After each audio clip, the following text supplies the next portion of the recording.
Hello dear students, today we will study about the interference of light. Let us start. The phenomenon of redistribution of energy in the resultant light wave formed by the superposition of two light waves having same amplitude and frequency or wavelength is called interference of light. Interference is of two types. First one is constructive interference. In this case, two identical waves y1 and y2. This is y1 and this is y2 dotted one. Overlap each other in the same medium in the same time, then the resultant amplitude becomes maximum. Hence its intensity also becomes maximum. So this type of interference is known as constructive interference. So the interference in which the amplitude, hence intensity, are maximum is called constructive interference. Second one is destructive interference. As shown in this diagram, this is y1 and this is y2. Both are identical, therefore the resultant intensity and amplitude will be 0. So we may define destructive interference as the interference in which the amplitude and intensity of wave is 0 is called destructive interference.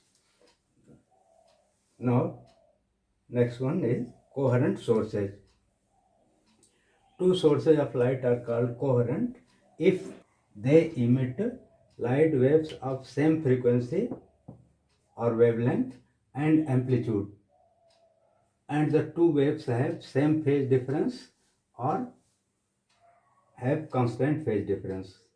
If not so, our two sources of light will be incoherent. Next, conditions for constructive interference.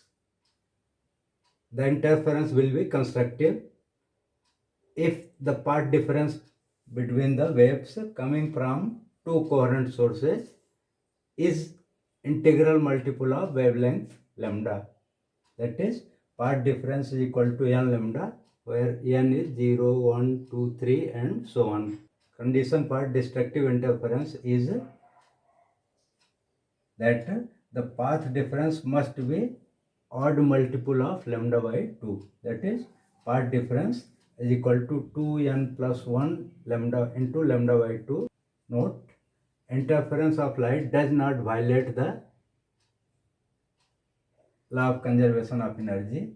It is only the redistribution of energy between the distribution in which energy shifts from dark band to bright band, keeping the total energy constant.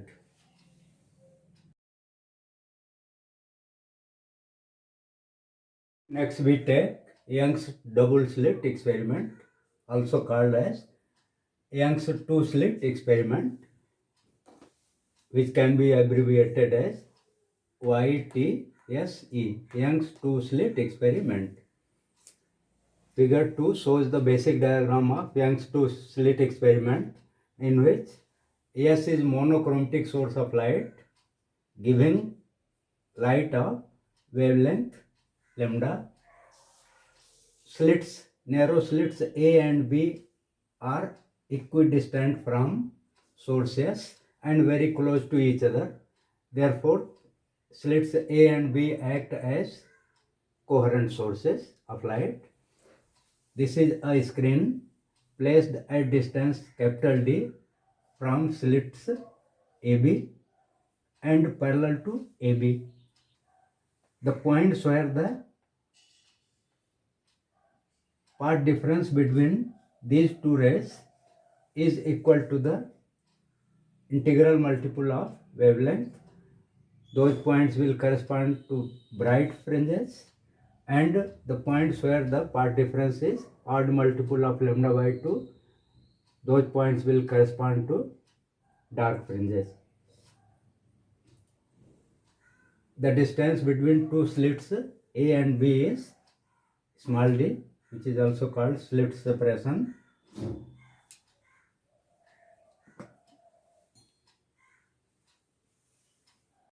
Now suppose a point P on the screen at distance xn from center O. The light coming from coherent sources A and B at point P has path difference BP minus AB. If we cut distance BN equal to AP, then the remaining distance, this will be the path difference between these two. Therefore, path difference BP minus AP will be equal to, BP can be replaced by BN plus NP, BN plus NP minus AP, as AP is equal to PN, therefore, or NP, therefore this cancels this one and we get path difference Bn. Suppose this is equation 1. As the slits are very close to each other, therefore that is each other practically less than 1 millimeter. Therefore, if we join this point A to point N, then practically angle N and angle M will be perpendicular.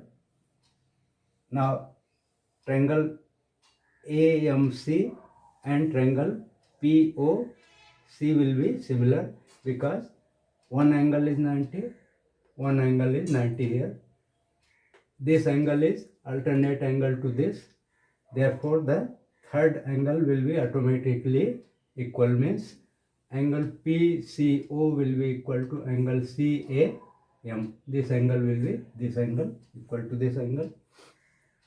Now in right angle triangle POC, tan theta will be equal to XN upon this distance perpendicular upon base. Tan theta is equal to XN upon D. When theta tends to 0, then tan theta will be equal to theta. Therefore, tan theta is nearly theta equal to XN by D, equation 2. Similarly, in right angle triangle, this one AN, in triangle ANB, sine of this angle will be equal to perpendicular upon hypotenuse. So sine theta will be nearly equal to theta equal to perpendicular BN upon hypotenuse AB. AB is equal to D, therefore sine theta will be nearly theta equal to BN upon D. Question 3. Now equating equations 2 and 3, we get xn upon d is equal to bn upon d, which gives xn as bn into d upon d. Suppose this is equation number 4. If there is a constructive interference at point P, then point P will correspond to a bright band and the path difference must be integral multiple of wavelength lambda. Therefore, Bn must be equal to n lambda, where n is 0, 1, 2, 3, etc. Then the point P will be on bright fringe due to constructive interference. Now equation 4 gives the distance of nth bright band from center O. Suppose this is the distance of nth bright band at point P, then this equation can be written as xn is equal to bn is equal to n lambda for bright band. So n lambda into d upon small d. This is the distance of nth bright band from center O. Now the distance between two nearest bright bands, which will be the width of a dark band, will be equal to beta is equal to xn plus 1 minus xn. Here lambda d upon d are common, therefore n plus 1 minus n lambda d upon d gives lambda d upon d, which is the width of a dark band. Beta is equal to lambda d by d. From equation 6, we can get the distance between two closest dark bands, which will be the width of a bright band. Suppose it is denoted by alpha, then lambda d upon 2d is common. If we take any two values of n in this, suppose we take n is equal to 2, then 2 into 2 plus 1, 2 into 2 plus 1 minus closest one is n is equal to 1, so 2 into 1 plus 1, it is 5 minus 3, which is 2, 2 lambda d by 2d, 2 cancels out, and we get alpha is equal to lambda d by small d, which gives alpha as lambda d by d.